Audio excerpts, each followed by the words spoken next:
Bonjour et bienvenue. Pour la première fois, j'ai enregistré ma voix en direct pendant que je préparais mon nouveau tutoriel. En me réécoutant, j'ai trouvé ça sympa de vous montrer l'envers du décor, les moments où ça coince vraiment en fait.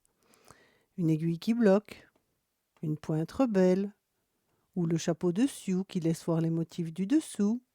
Je vous partage tout sans filtre. Voici une petite tranche de ma vie de couturière avec ses imprévus et ses solutions. Alors voilà, ici ce que je vais vous montrer, c'est important, c'est que on fait 7 mm de marge au niveau des petites jambes ici. Pourquoi? Parce que même avec la meilleure volonté du monde, eh ben là j'ai perdu 3 mm. Pourtant, quand on regarde, on n'a pas l'impression que ça ne va pas. Au contraire, je trouve que c'est même plutôt joli. Et donc, il faut toujours laisser au niveau des jambes et des bras plus grand. Comme ça, ici aussi, on va laisser plus grand tout à l'heure, parce que comme ça, au moins, on ne doit pas découdre et recoudre. C'est tout bête. Voilà. Au niveau de la couture du point glissé dans ce coin-ci, je vous conseille, si vous êtes à l'aise, de coudre comme ceci. C'est plus facile. Et on est dans l'axe. Voilà, c'est plus facile, tout est relatif. Mais il n'y a pas une bonne façon de coudre le point à la main. On coud comme on est bien. Ça, c'est important. Il faut qu'on se sente à l'aise dans la manière de coudre. C'est pas parce que moi j'ai eu tendance à coudre comme ça ou comme ça. C'est selon, comme vous avez envie. Alors, pour gérer les épaisseurs, ça, je crois que j'ai oublié de le dire, il faut que je le dise avant. On prend un tissu très très fin. Donc ça, c'est un tissu de chemisier, hein, en coton, qui est vraiment un tissu voile, qui a été lavé plusieurs fois. Et donc c'est ça que j'aime beaucoup les chemises, moi, parce que quand je peux, c'est un tissu qui est vraiment très très très très fin. Et donc il est facile à travailler. Alors c'est pas très orthodoxe, mais n'empêche que quand il y a trop épais, c'est quand même bien. Parce que oui, il faut du coton, il faut ceci, mais n'empêche que le coton, c'est vachement épais. Voilà. Je suis sûre que je fais crier beaucoup de monde. À moi, ce que je veux, c'est que ça se fasse. Ok. Voilà, donc là, on continue, on passe. Essayez de prendre peut-être que dans le violet. De prendre vraiment, voilà, au minimum. On prend que 2 ou 3 petits morceaux de tissu, comme ça. On évite de devoir mettre la pince. Voilà, donc là, on remet plat. Voilà. Donc on prend ici deux fils. On voit rien du tout. Voilà, donc là, vous prenez vraiment 2 fils. Voilà, hein, on prend 2 fils ici. Et puis on prend ici 2 fils aussi. Comme ça, on est très fin et on n'a pas besoin de faire la pince.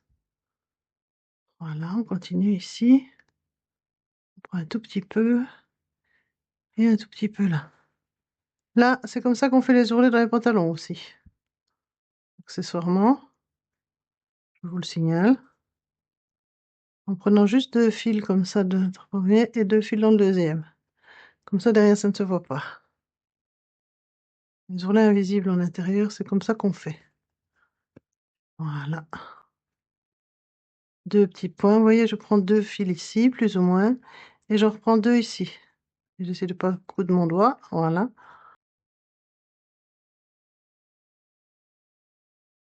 Ou vous vous débrouillez pour ne prendre qu'une seule épaisseur de petit tissu en dessous. Ça, c'est une autre façon de faire, mais il y a des fois, c'est pas faisable. Il y a des fois, il n'y arrive pas. Je sais pas pourquoi, il y a des fois, c'est pas faisable.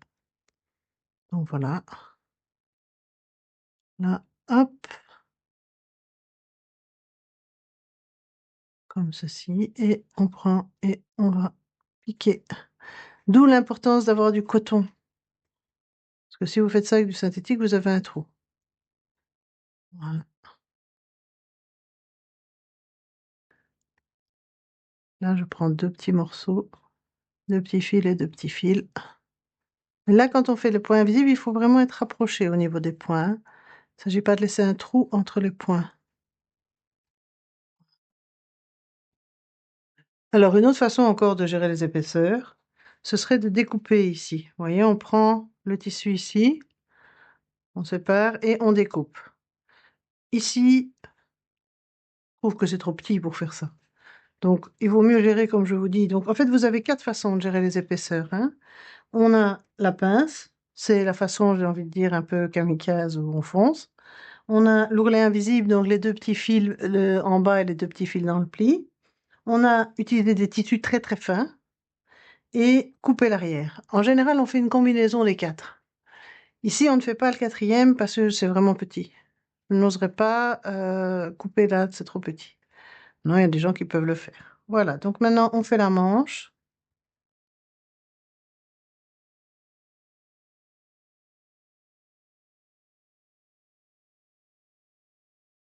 Comme on est dans le voile, ça plie, ça tourne bien le voile.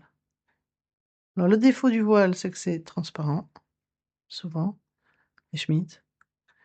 Mais c'est vraiment très facile à travailler, surtout qu'il a été lavé plusieurs fois.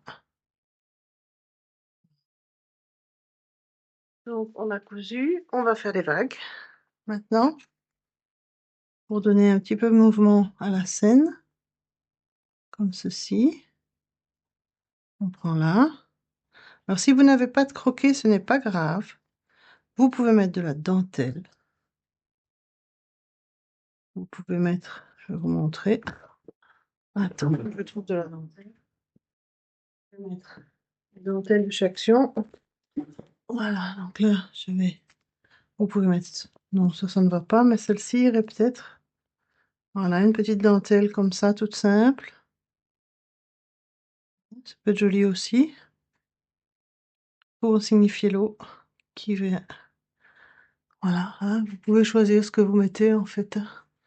Ce serait presque plus joli ça. Voilà. Un autre croquet. Vous essayez ce que vous avez. Voilà. Faire comme ça aussi, donc c'est au choix. Donc on fixe. Vous allez un petit peu en dehors, hein, comme ceci. Là, on est en dehors, comme ceci et comme cela. Voilà. Vous avez besoin que ce soit plus long. On fixe. Vous pouvez ne rien faire. C'est aussi possible. Vous pouvez ne rien mettre du tout. C'est très joli aussi.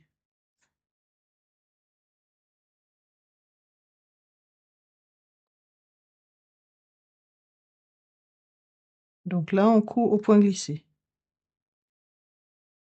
Je couds sous le chapeau dessus parce que sinon on n'en sort pas, hein.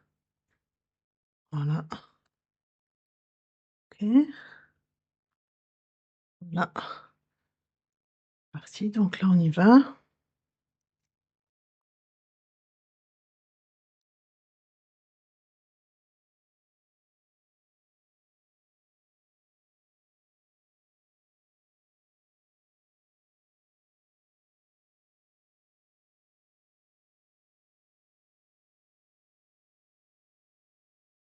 Alors, c'est tout simple. On perce. On vient dedans. Ok. Et puis on coud ici, dans le bleu. Et on ressort dans la... Le but, c'est de cacher le lien entre les deux. Pour signifier qu'il y a de l'eau qui fait des vagues. Donc là, on fait un point glissé tout le long, des deux côtés.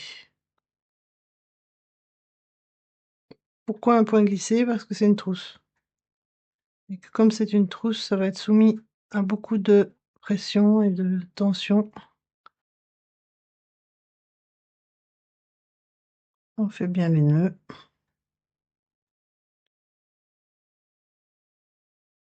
Et on va couper le surplus, ici. Là, au ciseau. On va pas trop près, on reste quand même assez loin, mais on coupe quand même le surplus en faisant très attention. Si vous avez peur de vous rater, vous faites comme ça. Oui, comme ça, voilà. Comme ça, vous êtes sûr de ne pas couper dans le marbre.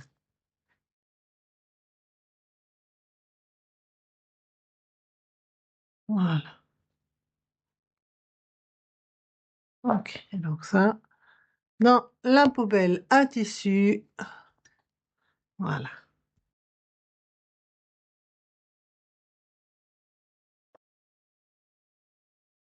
fais ça parce que ça va être couvert. Donc, c'est les parties qu'on va laisser plates là. Donc, ici, on va mettre comme ceci. Vous voyez ici, de nouveau, on a ça. Donc, quand on a ça, on fait les pointes. Voilà. On met ici. On regarde avec l'autre. Donc là, je vais dans le coin. Ici, je vais le sortir et je vérifie que je suis bien au bon endroit ici. Comme ça, ce sera plus simple. Donc là, vous mettez dans la pointe et vous êtes dans la pointe ici. Évidemment, si je vous montre pas comme ça, donc là, plus grand. Voilà. Donc ici, vous prenez le bas du petit livret, du petit cahier. Vous allez dans la pointe ici en bas et vous allez mettre votre pointe sur la pointe ici. Voilà, comme ça. Ça vous permet d'avoir la pointe au bon endroit. Ensuite, vous avez votre pointe ici. Vous travaillez beaucoup les pointes ici, hein. Voilà, et donc ici, vous pouvez fixer votre premier côté. Ensuite, on plie ici comme ceci. Et vous voyez là, le tissu est un peu moins épais que l'autre. Parce que j'ai effectivement une pointe là. J'arrive à faire la pointe. L'autre était vraiment très épais. Là, on fixe. Maintenant, on peut retirer. Et on fixe le reste du cahier. Ici. Alors, ici, par contre, la pointe, il n'y a pas besoin. Vous allez voir, elle rentre, elle se met bien en dessous. On ne va pas se compliquer la vie quand ça rien n'a pas besoin, hein. Voilà. Hop. Alors là, ça c'est déjà un petit peu mal mis. On récupérera un peu le coup après. Et là, on fait la même chose parce que la deuxième pointe, on va devoir plier au bout. Donc on plie, on rentre, hop, on fixe sur le trait du dessous.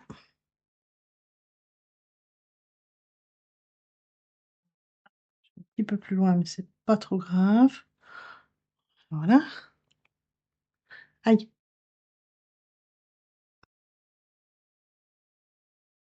Là. Et ici, on a de nouveau, vous voyez, la pointe a été pliée, donc on peut faire comme ceci. Voilà. Et c'est moins. Ah ben, c'est un peu plus épais, vous voyez là, donc il y a des fois ça se met un peu plus épais.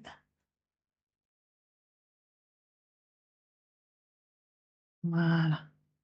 Donc là, on va mettre comme ça. On repoussera ici. Voilà. Donc ici, comme ceci. Voilà. N'hésitez pas à passer un peu de temps. Il vaut mieux que ce soit bien positionné.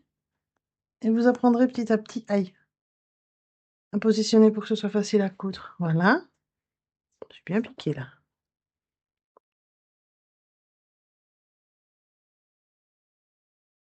Là, on va avoir un peu de difficulté pour la pointe parce que ça va être très épais. Donc on va prendre ici juste là et on ressort ici. Et donc là, non. Si c'est trop dur, on prend une pince, n'importe quelle pince. Il suffit d'en avoir une. Qu'est-ce que j'en ai fait? Bon. Là, on va recommencer. Je vais pas faire ça. Avant de mettre le chapeau, on va prendre un peu de tissu blanc pour cacher ce qu'il y a en dessous. Donc on va faire comme ceci. On va tracer le tour.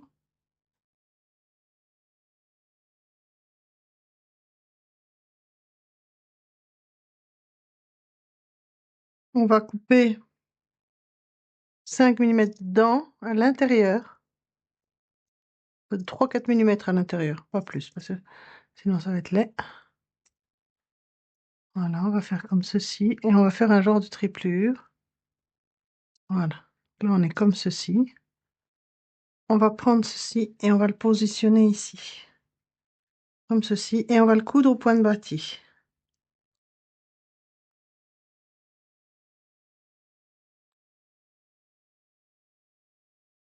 J'espère que c'est assez.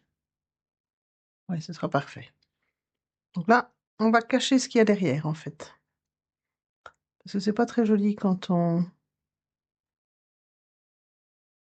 a une ligne blanche derrière où on voit derrière.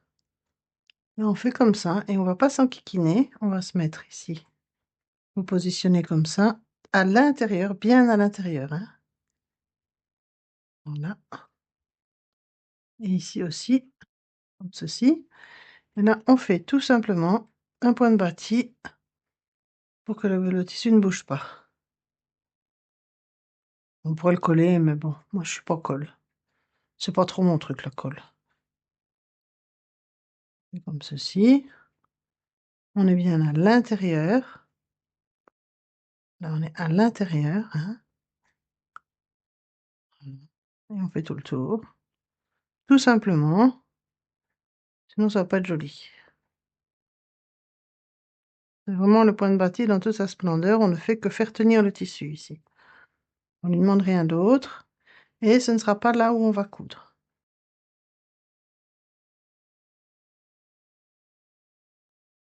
Là, on cache ce qu'il y a derrière. Puis, comme ceci. Puis, on va mettre le chapeau dessus. Voilà.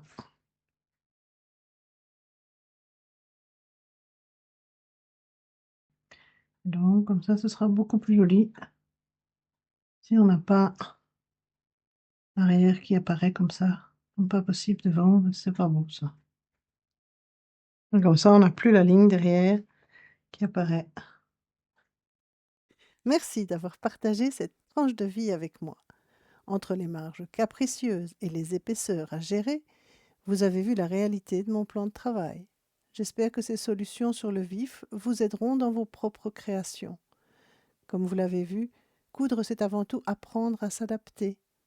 Dites-moi si ce format plus spontané vous a intéressé. Et d'ici là, bonne couture à toutes et à tous.